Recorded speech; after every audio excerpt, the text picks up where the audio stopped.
एक महिला कड़ाके की ठंड में -20 डिग्री के मौसम में अपनी जैकेट और पैंट उतार कर केवल अंडरगारमेंट और जूते के साथ ठंडे नदी के पानी में जाने को तैयार हुई। पर जैसे ही उसने पानी में कदम रखा उसे महसूस हुआ कि पानी बेहद ठंडा है। कुछ ही पलों में ठंड ने उसे जकड़ लिया। वह तुरंत किनारे लौट आई, लेकिन हार मानने के बजाय उसने लकड़ियां इकट्ठी की। उनमें से एक मजबूत लकड़ी को किनारे से धकेला और उसी की सहायता से झील के बीच तक तैरने लगी।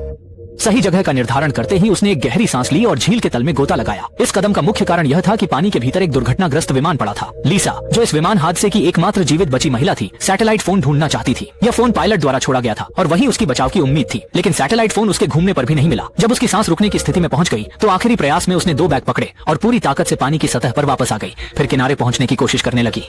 तभी उसके कानों में पास से जानवरों की भयंकर दहाड़ सुनाई दी। घबराकर उसने देखा कि एक बड़ी भालू ने उसका आखिरी खाना खा लिया था। लीसा ने नाराज होकर चीख भी लगाई, लेकिन भालू ने उसकी ओर ध्यान नहीं दिया और खामोशी से अपना खाना खाया। जाते जाते भालू वहीं अपनी गंदगी छोड़कर चली गई।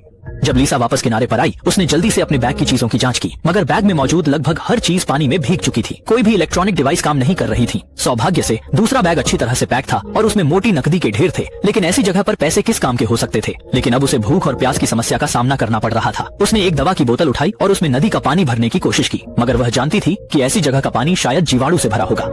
जब लीसा पूरी तरह से निराश हो गई, तभी उसे एक उपाय सूझा। उसने एक चश्मा निकाला और सूरज की रोशनी में नोटों पर फोकस किया। यह तरीका काम कर गया और सूरज की किरणों ने जल्दी ही नोटों को जला दिया। वह अपनी इस चतुराई पर खुश हुई। इसके बाद उसने विमान में मिले धातु के टुकड़े को ढूंढा, उसे एक बर्तन की तरह इस्तेमाल किया और उसमें पानी गर्म किया।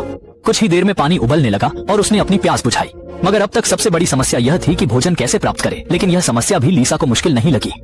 महिला ने एक ईयररिंग से एक सरल मछली पकड़ने का कांटा बनाया और उसे कपास की डोरी से एक चिपकी हुई छड़ी पर बांध दिया। इस तरह एक आसान मछली पकड़ने की छड़ी तैयार हो गई। लेकिन उसका यह आकस्मिक उपाय बिल्कुल बेकार लगा, क्योंकि घंटों बीत गए और कोई मछली नहीं फंसी। जब वह और सहने की स्थिति में नहीं थी, उसने गुस्से में फिशिंग रॉड को पानी में फेंक दिया। आखिरकार खाने की तलाश में उसे जंगल की ओर जाना पड़ा।